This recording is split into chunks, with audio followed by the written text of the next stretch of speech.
স্বাস্থ্যমন্ত্রী বলেছেন যে মানুষ ডাক্তারের পেছনে ঘুরবে না, ডাক্তার মানুষের পেছনে ঘুরবে। ভালো কথা, কিন্তু এই প্রতিশ্রুতি বাস্তবায়ন করবেন কিভাবে? ওনার এই কথাটা আমরা দুইভাবে দেখতে পারি। একটা হতে পারে মন্ত্রী মহোদয় বোঝাতে চান যে দেশে এত এত ডাক্তার তৈরি করা হবে যে মানুষকে আর দূরে যেতে হবে না। কিন্তু এটা কি সম্ভব? চলুন বাস্তবতাটা দেখি। বাংলাদেশে এখন প্রতি 10,000 মানুষের জন্য মাত্র 7 জন ডাক্তার আছেন। 7 জন। এটা প্রয়োজনের তুলনায় অনেক অনেক কম। এই ঘাটতি পূরণ করতে হলে তাহলে আজকে থেকে মেডিকেল কলেজগুলোতে প্রচুর শিক্ষার্থী ভর্তি করাতে হবে। কিন্তু এখানেই আসল সমস্যা। একজন শিক্ষার্থী যদি আজকেও মেডিকেল কলেজে ভর্তি হন, তাকে 5 বছর ধরে এমবিবিএস পড়তে হবে, তারপর 1 বছর ইন্টার্নশিপ করতে হবে, অর্থাৎ কমপক্ষে 6 থেকে 6.5 বছর এমবিবিএস করতেই চলে যাবে। আর যদি বিশেষজ্ঞ ডাক্তার হতে হয় তাহলে এর উপরে আরও 5 থেকে 8 বছর সময়। কিন্তু মন্ত্রী মহোদয়ের হাতে সময় আছে মাত্র 5 বছর।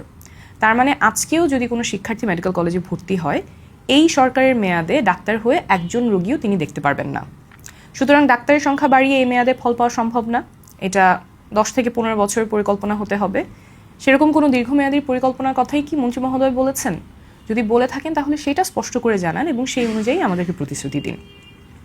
আরেকভাবে ওনার এই কথাটা আমরা দেখতে পারি, যদি মন্ত্রী মহোদয়ের উদ্দেশ্য হয় যে শুধু রোগ হলে চিকিৎসা না, বরং রোগ হওয়ার আগেই ডাক্তার মানুষের কাছে পৌঁছাবে, গ্রামে গ্রামে মানুষের কাছে যাবে, প্রতিরোধমূলক কার্যক্রমের উপরে জোর দেওয়া হবে, তাহলে এটা খুবই ভালো পরিকল্পনা। কিন্তু সেখানেও প্রশ্ন কম নয়।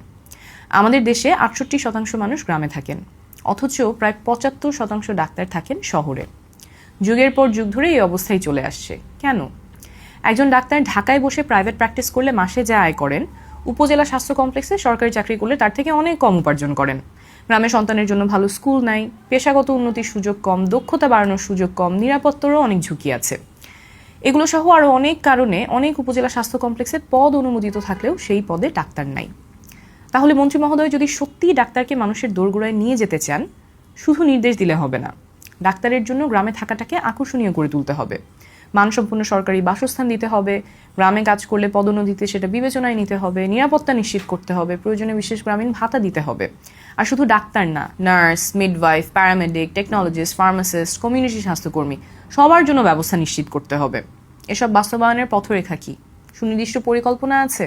কতদিন সময় লাগবে? আরেকটা প্রশ্ন, মন্ত্রী মহোদয় তার নিজের নির্বাচনী এলাকায় একটা মেডিকেল কলেজ, হাসপাতাল এবং 2টা আইসিইউ স্থাপনের ইচ্ছার কথা জানিয়েছেন। দেশের প্রত্যেকটা কোনায় মানুষের সুচিকিৎসা পাওয়ার অধিকার নিশ্চিত হোক, এটা আমরা সবাই চাই।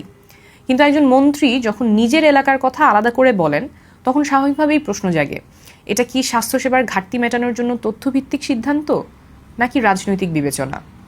দেশে এমন অনেক জেলা উপজেলা আছে যেখানে বিশেষজ্ঞ চিকিৎসার সুযোগ নাই, আইসিইউ তো দূরের কথা। জাতীয় অগ্রাধিকারের তালিকায় ওনার নির্বাচনী এলাকায় কি সবার আগে ছিল? আরেকটা কথা, আমরা ডাক্তার তৈরি করছি কিন্তু সেই ডাক্তাররা থাকছেন না।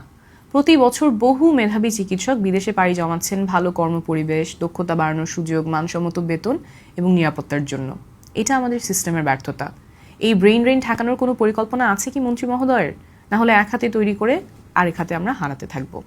মন্ত্রী মহোদয় একটা সুন্দর প্রতিশ্রুতি দিয়েছেন, ওনার প্রতিশ্রুতি বাস্তবায়ন কিভাবে করবেন সেই পরিকল্পনাটা আমরা জানতে চাই। আমরা চাই এই সরকার স্বাস্থ্য খাতে সফল হোক, কারণ সফল হলে আমাদেরই কল্যাণ।